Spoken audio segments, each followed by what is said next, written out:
Let's take a look across the tropics here, and specifically our area in the Gulf of Mexico, which now has a high chance of tropical development. Once it is upgraded, it will be called Milton by the National Hurricane Center. And I know you're looking at this thinking, here we go again. And yeah, it does look like, at least at this time, this is moving through an area favorable for development. Sea surface temperatures out here are into the mid to high 80s in spots. As it moves towards the northeast, even all the way up towards the Florida coast, we're still into the 80s. So a lot of fuel. Now there is something going against it, and that is some wind shear just off towards the north. But based on the latest trends, this could just stay towards the southern edge of that shear, which is going to allow it to strengthen in a more favorable environment before coming on shore, possibly around central and south Florida by midweek. So let's take a look at some of the model guidances here and talk about what we're looking at this time.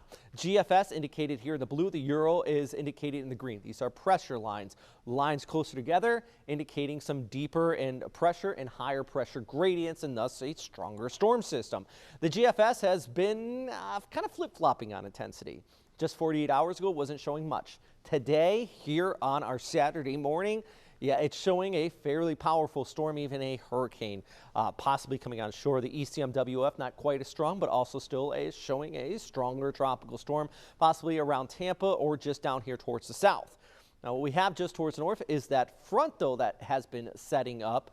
And with that interaction with high pressure towards the north, despite, this coming further towards the south, we're still going to have this persistent nor'easter setting up for a good portion of the first coast around the Jacksonville area. So there'll be several days of wet and windy conditions, rip currents, and even tidal flooding potentially along our immediate coastal areas. Not to mention that threat, of course, of storm surge further down towards the south, and even those damaging winds along the west coast of Florida in these areas that are still recovering from Helene. Here's one model, that is the GFS again. The ECMWF, another one of our global models we like to look at, also showing a very similar setup here, as I mentioned just a moment ago, though not quite as strong. But seeing why we show different models and why, as forecasters, we look at multiple different aspects here is to see if they agree in consistency. The intensity has been flip-flopping, but the consistency on a developing storm system coming on shore in South Florida, or Central Florida, I should say, has been a back-to-back model run theme, and that consistency and that confidence is increasing here for that development. At least just north of that, though, also consistent in confidence on that nor'easter setting up around the Jacksonville area. And I think that it's just these winds one day after another, with the tides kind of getting backed up here, means that high tide flooding is going to be an issue here across parts of the first coast. But of course, yeah, well, let's keep an eye on this. And I know we say keep an eye on it, but in reality, this could develop over the weekend. We could get a cone here on Sunday, and then it could be making landfall just 72 hours later. So this is going to be a quick development, fast-paced storm with plenty of rainfall in it, not only from the storm itself, but that nor'easter on top of that. And yeah, some areas of the first coast could be looking at 4 to maybe 6 inches of total precipitation by the time this is all said and done, with that weather impact alert from Sunday all the way out towards Wednesday, with some cooler, drier air spilling in behind it.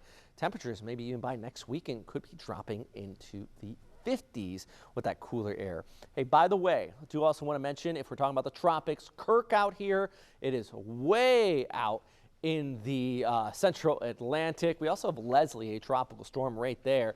Kirk was once a Cat 4, now Cat 3, heading towards the north. The only thing I'm concerned about with this is also kind of enhancing those rough waves out near our coast with those long period swells. So we have the nor'easter, you got Kirk, we got possibly Milton. Not a good week to be heading out to the ocean. Just keep that in mind.